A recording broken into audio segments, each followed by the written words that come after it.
Of course, that's short for Christopher. No one ever uses Christopher, so please don't call me Christopher. My legal name is Christopher Dana Blau. That's the name that only one person used, my mother, usually when I was in hot water. Fellow Toastmasters, guests, I thought it'd be fitting tonight to give you an icebreaker so you know a little bit about me through the eyes of my experiences and interactions with my mother. The earliest memory I have of my mom goes back many, many years, and it has to do with an interaction I had with my best friend and neighbor at the time, Matt Henry. Matt and I were inseparable. We did everything together. One of the things we love to do is ride bikes, and the faster the better. So one day, we're riding down our street, and I can see this in my mind clear as it was yesterday. We were riding down really fast, and I was trailing him.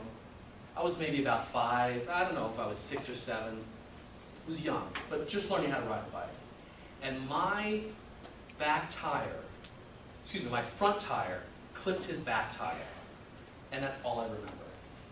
Other than waking up in the bathroom, bawling. You know that young child, that guttural wailing, crying, the world is ending. That was me. I don't remember how I got there. I just remember waking up, and who was there in my sight? My mom. She cleaned up my elbows, cleaned up my knees, got rid of the gravel, and life was good. A few years later, I recall that my mom said, Chris, go across the street and tell your sister Kathy it's time to come home for dinner. So she was at her friend's house, Karen Patrick. So what did I do? I walked out of the house, and guess where I went? I went to Matt's house. And it was summertime, and I didn't have any shoes on. Matt lived right next door. Well, I stepped on a bee before I got to his house. And so I was called out, right? I didn't listen to Mom. I had to go running home. Actually, truth is, I knocked on Matt's door, and I had a lot of bad things to say as a young child. I was a young sailor almost with my language. And that got me in some trouble, but that's a different story. But what did Mom show me? There's a technique if you don't already know it. You take dirt, put some water in it, make it into a mud pie, put it on the sting area, and it draws out the stinger. So, great memory that I have of my mom. If my mom was here today, she would tell you that I loved McDonald's hamburgers. But whenever she would buy one for me, the first thing I had to do was take off those pickles. Never ate those pickles. And if we went to a diner, you know how you have the creamers out in a bowl?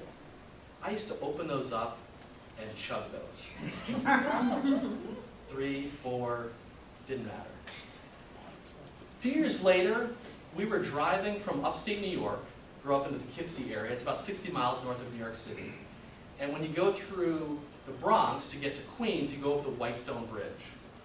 And we had a car failure. Thanksgiving Day, driving to my grandparents' house in Queens. This was before cell phones, before cameras, so we were stranded. And we were stranded for hours. And I was hungry. So what did I do?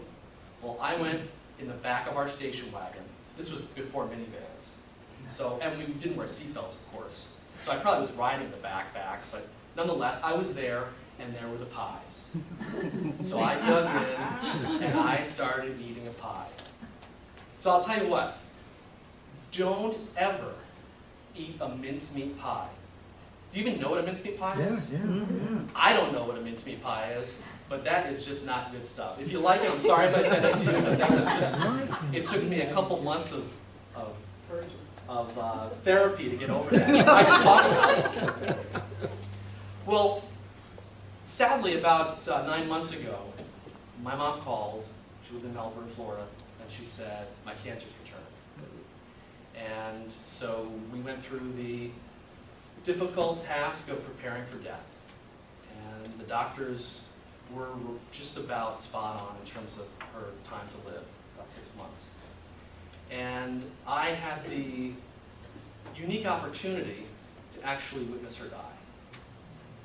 She was fine one day. My brother came in from Maine to see her a few weeks before Mother's Day. And she was fine one day. I mean, she was weak, of course, but she was mobile and active. The next day, she just slept, never got out of bed. And the morning before, the Saturday before Mother's Day, she died in my arms, literally. And if you watch Forrest Gump, you'll know that he has a saying, many great sayings.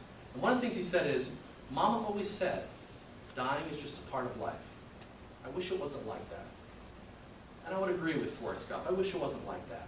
But you know, I found something wonderful in all the stuff I went through. This is a little notebook. And my mom wrote out many pages, there's about 8 pages, of text acronyms. Things like LOL. But there's a couple that really are my favorites. One is UY. Ever heard of UY? Ever got a text with UY? It means up yours. It's right here, I can show you. Then ESAD. Eat, shit, and die. This was my mother, 76 years old, writing stuff like that on here sheet. Well, you know, there's a lot to be thankful for, and a lot of great memories that you can have with your loved ones. What I'm really thankful for is that my mom gave me many VBSs. It's written in here.